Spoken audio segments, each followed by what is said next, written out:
CCTV ক্যামেরায় দেখা যায় এক তরুণের সঙ্গে হাঁটছিল বিনতি। সবকিছু স্বাভাবিক মনে হলেও কিছুক্ষণ পরেই পাল্টে যায় দৃশ্যপট। আরেকটি ভিডিওতে দেখা যায় রক্তমাখা ছুরি হাত দিয়ে মুছতে ব্যস্ত সেই তরুণ। ভেসে আসছে এক কিশোরীর আত্মচিৎকার। এটা চিৎকার করে এদিকে দৌড় দিয়ে গেছে।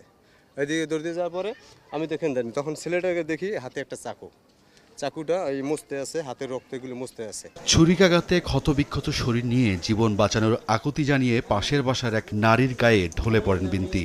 শেষ শক্তিটুকু দিয়ে হামলাকারীর নাম বলেই মাটিতে লুটিয়ে পড়ে সে। কি হয়েছে তোর?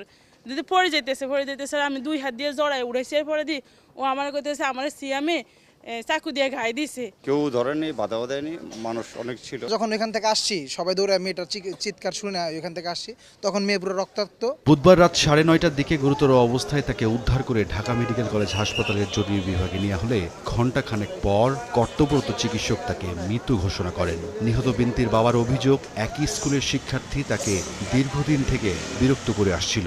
হত্যায় জড়িতকে দ্রুত আইনের আওতায় আনার দাবি নিহত পরিবারের। একই স্কুলে পড়ছে, শিকুর স্কুলে 7-এ পড়ছে, দুজনে 6-এ দুজনে পড়ছে একই স্কুলের ভিতরে। পরবর্তীতে ওরা স্কুল থেকে চেঞ্জ করে গেল, আমার মেয়েটার হাই স্কুলে দিয়ে দিছি। তারপরে আমার ভাতিজিকে ডিস্টার্ব করতো, 2 বছর ধরে পড়তাছে।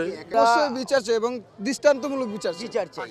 বিনতি হত্যাকাণ্ডে জড়িত তরুণকে গ্রেফতারের চেষ্টা চলছে বলে জানিয়েছে পুলিশ। সিসি ক্যামেরা ফুটেজও পাওয়া গেছে কিছু। এটাতে দেখলাম যে আসলে ওই মেয়েটার সাথে মনে হয় এই ছেলেটার সম্পর্ক ছিল, প্রেমের সম্পর্ক। তো ওইটাই হয়তো কোনো একটা তার একসাথে হাঁটতে এসে এটাও দেখা যাচ্ছিল। তো একটা পর্যায়ে ওনাদের মধ্যে কথা কাটারের একটা পর্যায়ে তখন সে ওই চাকুটা ওখানে নিয়ে আসছিল, আগে থেকে প্ল্যান করা ছিল। তো তখন এলোপাতারি ভাবে তাকে খুব পাইছে আর কি। মোটামুটি আইডেন্টিফাই করা হয়েছে। এখানে আশেপাশে তো অনেক লোকজনও ছিল। ওরা যদি একটু সাহসী হইতো স্থানীয় লোকজন, তাহলে কিন্তু ওইখানে ঘটনা হয়তো নাও ঘটতে পারতো বা একটু অল্পের উপর দিয়ে যাইতো। যাই হোক, আমরা এখন চেষ্টা করতেছি ওকে ধরার জন্য।